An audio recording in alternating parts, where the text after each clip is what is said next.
Bonjour à tous. Aujourd'hui, on va faire un unboxing de la G-Shock DW9052.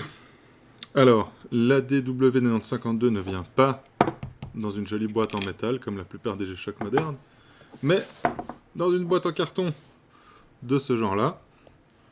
Alors, c'est joli aussi, hein, mais c'est quand même un petit peu moins classe. Alors, la voici. Voilà. Une jolie G-Shock dans sa boîte. En couleur bleue. La voici donc, cette G-Shock DW9052. D'un peu plus près. Voilà. C'est une G-Shock qui est assez grosse, hein. La taille d'une DW9000. C'est un petit peu les mêmes fonctions. On a donc l'heure, l'alarme, un minuteur, un chronomètre. Et on retourne à l'heure. Ce que je trouve sympa sur cette montre, c'est sa couleur. Cette espèce de bleu, je trouve, il donne très très bien. Et puis évidemment, les petites animations sur le cadran. Les secondes qui se complètent.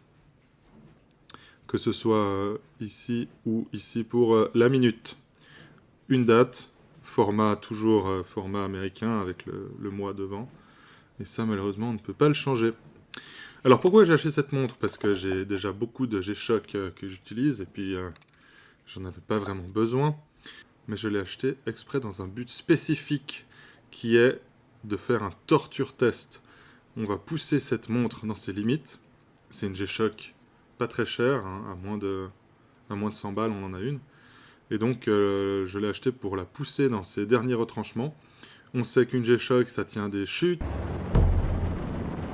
On sait que ça tient des grosses pressions. Half kilometer. Mon but, c'est de voir tout ce qu'on va pouvoir lui faire subir sans la faire craquer. Alors, l'idée, c'est que ce soit un petit peu participatif. Donc dites-moi en commentaire ce que vous avez envie que je fasse subir à cette montre. Et puis, je le ferai dès que j'aurai assez d'idées et assez de temps pour le faire. Donc n'hésitez pas à trouver toutes les idées les plus saugrenues les unes que les autres. Et puis on fera ça cet hiver ou ce printemps, on verra. Et la suite au prochain épisode. Merci et bonne journée à tous.